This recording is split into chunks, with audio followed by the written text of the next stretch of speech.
ಸ್ವಾಮೀಜಿ ಸಮಾಧಿ ಸ್ಥಳಕ್ಕೆ ಭೇಟಿ ಕೊಟ್ಟು ಯತ್ನಾಳ್ ಸಾಹೇಬರು ಬಂದಿದ್ದಾರೆ. ಒಂದು ವಿಚಾರ, ಈ ಯತ್ನಾಳ್ ಮತ್ತು ಸಂಗೊಳ್ಳಿ ರಾಯಣ್ಣ ವಿಚಾರದಲ್ಲಿ ತಾರತಮ್ಯ ಆಗ್ತಿದೆ ರಾಜ್ಯ ಸರ್ಕಾರದಿಂದ ಅನ್ನೋ ಆರೋಪ ಸಾಕಷ್ಟು ದಿನಗಳಿಂದ ಕೇಳಿ ಬರ್ತಾ ಇದೆ. ಈ ಬಗ್ಗೆ ಸರ್ಕಾರದ ಗಮನ ಸೆಳೆಯುವ ಕೆಲಸವನ್ನು ತಾವು ಏನು ಮಾಡ್ತೀರಿ ಅಂತ? ಈಗಾಗಲೇ ನಾನು ರಾಜ್ಯಾದ್ಯಂತ ನಮ್ಮ ಜನಾಂಗದವರು ಸರ್ಕಾರಕ್ಕೆ ಒತ್ತಡ ಹಾಕಿದ್ದಾರೆ. ಚೆನ್ನಮ್ಮನ ಮಾನಸ ಪುತ್ರ ಸಂಗೊಳ್ಳಿ ರಾಯಣ್ಣ ಅಭಿವೃದ್ಧಿ ಮಾಡಿದ್ದು ನಮಗೆಲ್ಲ ಭಾಳ ಸಂತೋಷ ಉಂಟು ಮಾಡಿದೆ. ಅದೇ ಥರನಾಗಿ ಅವರ ರಾಜಮಾತೆಯಾಗಿರ್ತಕ್ಕಂಥ ಚೆನ್ನಮ್ಮನ ಸ್ಮಾರಕಗಳು ಅಭಿವೃದ್ಧಿ ಆಗಬೇಕನ್ನುವಂಥದ್ದೇ ಇಡೀ ಕಿತ್ತೂರು ನಾಡಿನ ಜನರ ಅಭಿಪ್ರಾಯವಾಗಿದೆ. ಆ ಬಗ್ಗೆ ಸರ್ಕಾರ ಎಚ್ಚೆತ್ತುಕೊಂಡು ಯಾರಿಗೂ ತಾರತಮ್ಯ ಆಗೋದು ಬೇಡ. ಈ ಭಾಗದ ಮಲ್ಲಮ್ಮ ಆಗಿರ್ಬೋದು, ಅಮಟೂರು ಬಾಳಪ್ಪ ಆಗಿರ್ಬೋದು, ಯಾರು ಸ್ವತಂತ್ರ ಹೋರಾಟ ದುಡಿದಾರೋ ಎಲ್ಲರೂ ಒಂದೇ ದೃಷ್ಟಿಯಲ್ಲಿ ನೋಡೋ ಪ್ರಯತ್ನವನ್ನು ಸರ್ಕಾರ ಮಾಡಲಿ. ರಾಯಣ್ಣನ ಅಭಿವೃದ್ಧಿ ಪ್ರಾಧಿಕಾರ ಮಾಡಿ ಅದನ್ನು ಡೆವಲಪ್ಮೆಂಟ್ ಮಾಡಿದ್ದು ಇಡೀ ನಾಡಿನ ಜನತೆ ಸ್ವಾಗತ ಮಾಡ್ತೀವಿ, ಸಂತೋಷ. ಜನರಿಗೇನು ಚೆನ್ನಮ್ಮಂದು ಯಾಕೆ ಡೆವಲಪ್ಮೆಂಟ್ ಆಗಿಲ್ಲ ಅದ್ರ ಬಗ್ಗೆ ಗಮನ ಕೊಡಲಿ ಅಂತ ಆ ನಿಟ್ಟಲ್ಲಿ ಸರ್ಕಾರದವರು ಯಾವುದೇ ಸ್ವತಂತ್ರ ಹೋರಾಟಗಾರರಿಗೆ, ಅದು ಚೆನ್ನಮ್ಮ ಇರಲಿ, ಮೆಲ್ಲಮ್ಮ ಇರಲಿ, ಅಬ್ಬಕ್ಕ ರಾಣಿ ಇರಲಿ, ಒಣಕೆ ಒಬ್ಬವ ಇರಲಿ, ಅಥವಾ ಸಿಂಧೂರು ಲಕ್ಷ್ಮಣ ಇರಲಿ, ಶಿವಾಜಿ ಮಹಾರಾಜ್ ಇರಲಿ, ಯಾರೇ ಹೋರಾಟಗಾರರ ಸ್ಮಾರಕಗಳನ್ನು ಅಭಿವೃದ್ಧಿಪಡಿಸೋ ನಿಟ್ಟೊಳಗೆ ಯಾವುದೇ ರೀತಿ ತಾರತಮ್ಯವನ್ನು ಯಾವುದೇ ಸರ್ಕಾರಗಳು ಮಾಡಬಾರ್ದು. ಈ ನಿಟ್ಟಿನಲ್ಲಿ ಮುಖ್ಯಮಂತ್ರಿಗಳು ಮತ್ತೊಮ್ಮೆ ಆ ಬಜೆಟ್ನಲ್ಲಿ ಕೊಟ್ಟಂಥ ಅನುದಾನದ ಕುರಿತು ಪುನರ್ ಪರಿಶೀಲನೆ ಮಾಡಿ ಚೆನ್ನಮ್ಮನ ಅಭಿವೃದ್ಧಿ ಪ್ರಾಧಿಕಾರಕ್ಕೂ ಸಮಾನವಾಗಿರ್ತಕ್ಕಂಥ ಹಣ ಹಂಚಿಕೆ ಆಗಬೇಕನ್ನುವಂಥದ್ದು ನಾನು ಸರ್ಕಾರಕ್ಕೆ ಒತ್ತಾಯ ಮಾಡ್ತೀನಿ. ಈಗ ಸ್ವಾಮೀಜಿ ಒಂದು ಡೆಡ್ಲೈನನ್ನು ಕೊಟ್ಟಿದ್ರಿ, ಏಪ್ರಿಲ್ 10 ಲಾಸ್ಟ್ BJP ಅವರಿಗೆ ಯತ್ನಾಳ್ ಅವರ ಉಚ್ಚಾಟನೆ ಆದ ಬಳಿಕ ಮತ್ತೆ ಪಕ್ಷಕ್ಕೆ ಸೇರಬೇಕಂತ. ಇಲ್ಲ ಅಂತಂದರೆ 13ನೇ ತಾರೀಕು ಬೃಹತ್ ಮಟ್ಟದ ಸಮಾವೇಶ ಮಾಡ್ತೀನಿ.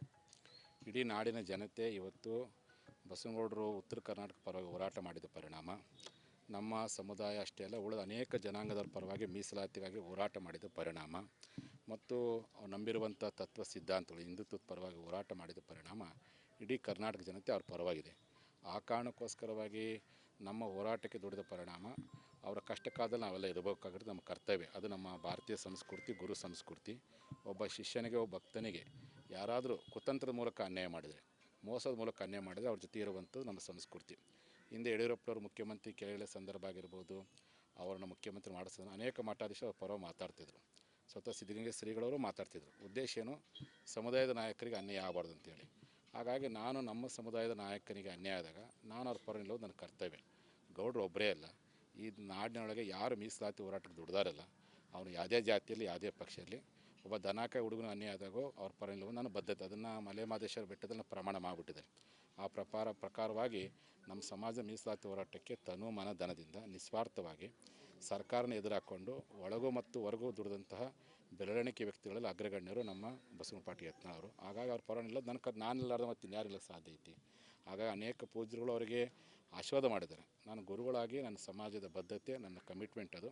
ನಾನು ಆ ಪರವಾಗಿ ನಿಲ್ಲುವಂಥ ಕೆಲಸ ಮಾಡಿದ್ದೀನಿ. ಉದ್ದೇಶ ಏನಪ್ಪ ಅಂದರೆ ಕುತಂತ್ರದ ಮೂಲಕವಾಗಿ ಉತ್ತರ ಕನ್ನಡ ನಾಯಕತ್ವಕ್ಕೆ ಯಾವುದೇ ಕಾರಣಕ್ಕೆ ಅನ್ಯಾಯ ಆಗಬಾರ್ದು. ಇವತ್ತು ಉತ್ತರ ಕರ್ನಾಟಕ ಹಿಂದೆ ಉಮೇಶ್ ಕತ್ತಿರಾಗಿರ್ಬೋದು, ಅನೇಕ ಲಕ್ಷ್ಮಣ ಸೋದರಿ ಆಗಿರ್ಬೋದು, ಅನೇಕರು ಇದೇ ರೀತಿ ವಂಚನೆ ಒಳಪಟ್ಟಿದ್ದಾರೆ. ಹಾಗೆ ಉತ್ತರ ಕರ್ನಾಟಕದ ನಾಯಕತ್ವವನ್ನು ಕುಗ್ಗಿಸುವಂಥ ಷಡ್ಯಂತ್ರವನ್ನು ಯಾರೇ ಮಾಡಿದ್ರು ತಪ್ಪು. ಅಂಥ ಅನ್ಯಾಯ ಮಾಡುವಂಥ ಕೆಲಸವನ್ನು ಮಾಡಿದಾಗ ಆ ಪಕ್ಷದ ವರಿಷ್ಠರು ಸರಿಯಾಗಿರ್ತಕ್ಕಂಥ ನ್ಯಾಯ ಕೊಡಬೇಕಾದ್ರೆ ಅವ್ರ ಜವಾಬ್ದಾರಿ. ಅದಕ್ಕೋಸ್ಕರವಾಗಿಯೇ ಬೆಳಗಾವಿಯಲ್ಲಿ ಸಭೆ ಮಾಡಿ ನಾವು 10ನೇ ತಾರೀಕು ಕಾಲಾವಕಾಶ ಕೊಟ್ಟಿದ್ವಿ. ಇನ್ನೂ ಸಮಯ ಇದೆ. ಅಷ್ಟರೊಳಗಡೆ ಅವ್ರ ಪಕ್ಷದ ವರಿಷ್ಠ, ನಾನು ಡೆಡ್ಲೈನ್ ಕೊಡ್ತಾಯಿಲ್ಲ, ಪಕ್ಷದ ವರಿಷ್ಠಿಗೆ ನಾನು ಸತ್ಯವನ್ನು ಪರಿಶೀಲನೆ ಮಾಡಿ ಅವಕಾಶ ಮಾಡಿಕೊಡ್ರಿ ಅಂತೇಳಿ. ಹಾಗಾಗಿ ಸಮಾಜ ಪರವಾಗಿ ನಾನು ಹೇಳಿದ್ದೀನಿ. ಅವ್ರು ಏನು ಪರಿಶೀಲನೆ ಮಾಡ್ತಾರೋ, ಏನು ಕ್ರಮ ತೆಗೆದುಕೊಂಡು ನೋಡಿ ಬಿಟ್ಟಿರ್ತಕ್ಕಂಥದ್ದು. ಮತ್ತು 13ನೇ ತಾರೀಕಿಗೆ ರಾಜ್ಯ ಮಟ್ಟದ ಒಂದು ಪ್ರತಿಭಟನಾ ಸಮಾವೇಶವನ್ನು ಬೆಳಗಾವಿಯಲ್ಲಿ ಮಾಡಬೇಕಂತ ಮಾಡಿದ್ವಿ. ಹಾಗಾಗಿ ನಿನ್ನೆ ವಿಜಯಪುರದಲ್ಲಿ ಸಭೆ ಕರೆದಾಗ ಲಿಂಗಾಯತರಷ್ಟೇ ಅಲ್ಲ, ಎಲ್ಲ ಹಿಂದುಳಿದ ದಲಿತ ಸಮುದಾಯದ ಪರವಾಗಿ ಏನು ಧ್ವನಿ ಎತ್ತಿದ್ರು ಆ ಎಲ್ಲ ಸಮಾಜರು ಕೂಡಿಕೊಂಡು, ಹಿಂದೂ ಪರ ಸಂಘಟನೆಗಳೆಲ್ಲರೂ ಕೂಡಿಕೊಂಡು ಒಟ್ಟಾಗಿ ಮೇ 11ನೇ ತಾರೀಕಿಗೆ ನಾವು ರಾಷ್ಟ್ರೀಯ ರ್ಯಾಲಿ ಅಂತೇಳಿ ಇವತ್ತು ಪ್ರತಿಭಟನಾರ್ಥವಾಗಿ ನ್ಯಾಷನಲ್ ರ್ಯಾಲಿಯನ್ನು ವಿಜಯಪುರ ಮಹಾನಗರದಲ್ಲಿ ಮಾಡಬೇಕಂತ ಈಗಾಗಲೇ ಬೆಳಗಾವಿಯಲ್ಲಿ 2 ದೊಡ್ಡ ಸಮಾವೇಶ ಮಾಡೇವಿ. ಹಾಗಾಗಿ ವಿಜಯಪುರ ಒಂದು ಭಾವನಾತ್ಮಕ ಸಂಬಂಧ ಬಸವನಗೌಡರಿಗೂ ಆ ನೆಲಕ್ಕೂ. ಮೇ 11ನೇ ತಾರೀಕು ಅದೇ ಏಪ್ರಿಲ್ 13 ತಾರೀಕು ವಿಜಯಪುರದಲ್ಲಿ ಸಭೆ ಕರೆದಾಗ ಎಲ್ಲ ಕಡೆ ಪ್ರತಿಭಟನೆ ಆಗ್ತದೆ. ಇನ್ನೂ ಪ್ರತಿ ಹಳ್ಳಿಯಲ್ಲಿ ವಾರ್ಡ್ಗಳ ಪ್ರತಿಭಟನೆ ಮಾಡಕತ್ತಾರೆ ಅಭಿಮಾನಿಗಳು. ಇನ್ನೂ ಅವ್ರಿಗೆ ಅವಕಾಶ ಕೊಡೋಣ. ಅದು ಮುಗಿಸ್ಕೊಂಡು ಮೇ 11ನೇ ತಾರೀಕಿಗೆ ನಾವಲ್ಲಿ ಇದು ಮಾಡ್ಕೊಂಡು 13ನೇ ತಾರೀಕು ಜಿಲ್ಲಾ ಮಟ್ಟದಲ್ಲಿ ಬೆಳಗಾವಿ ಜಿಲ್ಲಾ ಇಲ್ಲಿ ಗುಂಡುಪಾಟಿ ಇಲ್ಲೇ ಇದ್ದಾರೆ, ಅವರು ಜಿಲ್ಲಾ ಮಟ್ಟದ 13ನೇ ತಾರೀಕು ಬೆಳಗಾವಿಯಲ್ಲಿ ಮಾಡ್ತಾರೆ. ರಾಜ್ಯ ಮಟ್ಟದ ಒಂದು ಪ್ರತಿಭಟನಾ ಸಮಾವೇಶವನ್ನು ಮೇ 11ನೇ ತಾರೀಕು ವಿಜಯಪುರ ಮಹಾನಗರದ ಮಾಡಬೇಕು ಅಂತೇಳಿ ವಿಜಯಪುರದಲ್ಲಿ ನಡೆದಂಥ ಸರ್ವ ಜನಾಂಗದ ಸಭೆಯಲ್ಲಿ ತೀರ್ಮಾನ ಮಾಡಲಾಗಿದೆ. ಈಗ ನೀವು ಯತ್ನಾಳ್ ಅವರು ಬೆನ್ನಿಗೆ ನಿಂತಿರುವಂಥದ್ದು ಲಕ್ಷ್ಮೀ ಹೆಬ್ಬಾಳ್ಕರ್ ಅವರಿಗೆ ಬಹಳಷ್ಟು ನೋವಾಗಿದೆ ಅನ್ನುವಂಥದ್ದು. ಸ್ವಾಮೀಜಿ ಅವರು ಈ ಒಂದು ನಡೆ ನನಗೆ ನೋವಾಗಿದೆ ಅನ್ನುವಂಥ ಮಾತನ್ನು ನೋಡ್ರಿ, ಹೆಬ್ಬಾಳ್ಕರ್ ಮೇಡಮ್ ಅವ್ರ ಪರವಾಗಿ ಯಾವತ್ತೂ ನಮ್ಮ ಶ್ರೀಪೀಠ ಅವ್ರ ಪರವಾಗಿ ನಿಂತಿದೆ. ಅವ್ರ ಕಷ್ಟ ಕಾಲದಲ್ಲಿ ನಿಂತಿರ್ತಕ್ಕಂಥದ್ದನ್ನು ಅವ್ರು ಎಂದೂ ಸಹ ಮರ್ತಿಲ್ಲ ಅಂತ ಅಂದ್ಕೊಂಡಿದ್ದೀನಿ.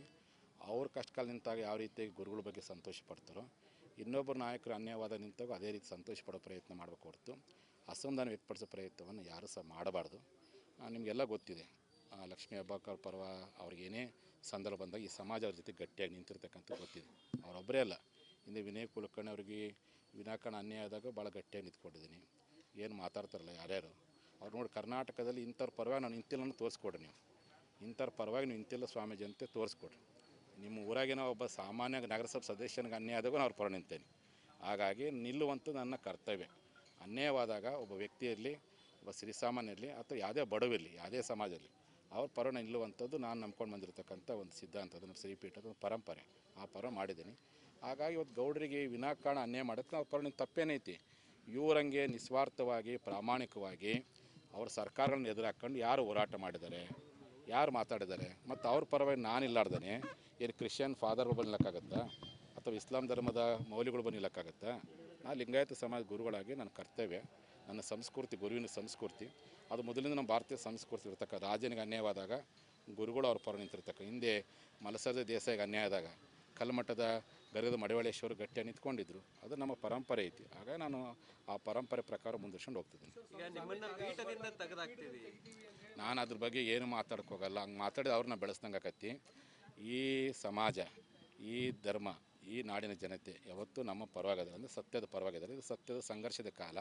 ಹಾಗಾಗಿ ಇಂಥ ಯಾವುದೇ ರೀತಿಯಾಗಿರ್ತಕ್ಕಂಥ ಅವರ ಅಸಮಾಧಾನದ ಹೇಳಿಕೆಗಳಿಗೆ ನಾನು ಉತ್ತರ ಕೊಡೋಕ್ಕೋಗಲ್ಲ. ಅದನ್ನೆಲ್ಲರೂ ನಮ್ಮ ಸಮಾಜದಲ್ಲಿ ಉತ್ತರ ಕೊಡ್ತಾರೆ, ನಾನು ಉತ್ತರ ಕೊಡೋಕೆ. ಸ್ವಾಮೀಜಿ ಬಗ್ಗೆ ಆ ಮಟ್ಟಿಗೆ ಬಹಿರಂಗವಾಗಿ ಮಾತಾಡುವಂತ ಅಲ್ರಿ, ನಾನು ಅದಕ್ಕೆ ಹೇಳ್ತಾನಲ್ಲ, ನಾನು ಅಂಥವ್ರ ಬಗ್ಗೆ ಏನೂ ಉತ್ತರ ಕೊಡೋಕ್ಕೆ ಹೋಗಲ್ಲ. ಯಾಕೆ ನಮ್ಮ ಸಮಾಜ ಅನೇಕ ನಾಯಕರುಗಳಿದ್ದಾರೆ. ನಮ್ಮ ಮೀಸಲಾತಿ ಹೋರಾಟಕ್ಕೆ ಪ್ರಾಮಾಣಿಕ ದುಡಿದಂಥ ಅನೇಕ ನಾಯಕರಿದ್ದಾರೆ. ಸಿ ಪಾಟೀಲ್ ಇದ್ದಾರೆ, ಈರಣ್ಣ ಕಡಾಡಿ ಅವರಿದ್ದಾರೆ, ಸಿದ್ದು ಸೌದಿರ್ ಇದ್ದಾರೆ, ಅರವಿಂದ್ ಬೆಲ್ಲದರ್ ಇದ್ದಾರೆ, ಈ ಭಾಗದಲ್ಲಿ ಎ ವಿ ಪಾಟೀಲ್ ಅಂತ ಅನೇಕ ನಾಯಕರಿದ್ದಾರೆ. ಅವರೆಲ್ಲ ಜೊತೆ ನಾನು ಚರ್ಚೆ ಮಾಡ್ತೀನಿ.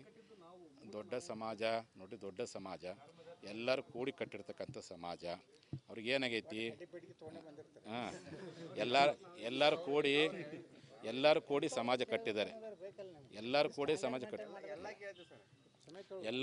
ಸಮಾಜ ಕಟ್ಟಿದ್ದಾರೆ. ಯಾರೊಬ್ಬರು ವ್ಯಕ್ತಿನೂ ಕಟ್ಟಿದ್ದಲ್ಲ, ಎಲ್ಲರೂ ಕೂಡಿ ತಮ್ಮದು. ಅದು ಸಮಾಜ ಯಾವಾಗ ನಿಜವಾದ ಕಟ್ಟಿದ್ದಪ್ಪ ಅಂದರೆ, ಯಾವಾಗ ಕೂಡಿಸೊಂದು ಪಾದಯಾತ್ರೆ ಶುರುವಾಯಿತು, ಅವತ್ತಿಂದ ಇವತ್ತಿನವರೆಗೂ ಪ್ರಾಮಾಣಿಕವಾದಂಥ ಸಮಾಜ ಕಟ್ಟುವಂಥ ಕೆಲಸ ಆಗಿದೆ. ಕೆಲವ್ರಿಗೆ ಏನು ಬೇಜಾರಾಗಿದೆಯಪ್ಪ ಅಂದರೆ, ನೀವು ಹೊಸ ಸರ್ಕಾರ ಬಂದ ಮೇಲೆ ನೀವು ಹೋರಾಟ ಮಾಡಬೇಡ್ರಿ ಅಂದರು. ಹಂಗಾಗಿ ನಾವು ಹೋರಾಟ ಮಾಡಿದೆ. ವಿಧಾನಸೌಧ ಮುತ್ತಿಗೆ ಹಾಕ್ಬೇಡಂದ್ರು, ನಾನು ಮುತ್ತಿಗೆ ಹಾಕಿದೆ. ಯಾರಂದ್ರೆ ನಿಮಗೆ ಗೊತ್ತೈತಿಲ್ಲ. ನಾನು ಅದಕ್ಕೆ ಒಪ್ಪಲಿಲ್ಲ ಅವ್ರ ಮಾತಿಗೆ. ಕೊನೆ ಬಸವನಗೌಡರು ಪರವಾಗಿ ನಿಂತ್ಕೊಬೇಡ್ರಿ ಅಂದರು, ನಾನು ನಿಂತ್ಕೊಂಡೆ. ಹಾಗಾಗಿ ಅವ್ರಿಗೆ ಒಂದು ರೀತಿ ಅಸಮಾಧಾನಗೊಂಡಿದೆ, ಹತಾಶೆಗೊಂಡಾರೆ, ಮಾತಾಡ್ತಾರೆ. ದೊಡ್ಡ ಸಮಾಜ, ಇಂಥ ಸಾವಿರ ಭಿನ್ನಾಭಿಪ್ರಾಯ ಬಂದರೂ ಸಹ ಗಟ್ಟಿಯಾಗಿ ನಿಲ್ಲೋ ಶಕ್ತಿ ಸಮಾಜಕ್ಕಿದೆ. ಮತ್ತು ಇಡೀ ನಾಡಿನ ಜನತೆ ಪಂಚಮಸಾಲಿಯರು ಯಾರು ಪ್ರಾಮಾಣಿಕ ಕೆಲಸ ಮಾಡಿ ಗುರುಗಳು ಯಾರಾದ್ರಂತ ಅವ್ರಿಗೆ ಗೊತ್ತೈತಿ, ಯಾರು ನಮ್ಮ ಮೀಸಲಾತಿ ಹೋರಾಟ ಗಟ್ಟಿ ದುಡಿದ್ರಂತ ಅವ್ರಿಗೆ ಗೊತ್ತೈತಿ. ಅದಕ್ಕಾಗಿ ಇಡೀ ನಾಡಿನ ಜನತೆ, ಇಡೀ ನಮ್ಮ ಸಮಾಜ ಬಸವನಗೌಡರ ನಾಯಕತ್ವವನ್ನು ಒಪ್ಪೈತಿ, ಗುರುಗಳ ಪ್ರಾಮಾಣಿಕ ಹೋರಾಟವನ್ನು ನಂಬಿದೆ. ಹಾಗಾಗಿ ಜನರ ಪರವಾಗಿ ನಿಂತಿರ್ತಕ್ಕಂಥ ನಮ್ಮಂಥವ್ರಿಗೆ, ಅಂಥ ಚೆನ್ನಮ್ಮನಿಗೆ ಅನೇಕ ರೀತಿ ತೊಂದರೆ ಕೊಟ್ಟರು ಅಂತೇಳಿ ನಾವು ಎಂದೂ ಸಹ ಧೃತಿಗೆಡಕ್ಕೆ ಹೋಗಲ್ಲ. ಧೈರ್ಯವಾಗಿ ಸತ್ಯದ ಪರವಾಗಿ, ಧರ್ಮದ ಪರವಾಗಿ ನಾವು ಕೆಲಸ ಮಾಡ್ಕೊಂಡು ಹೋಗ್ತೀವಿ.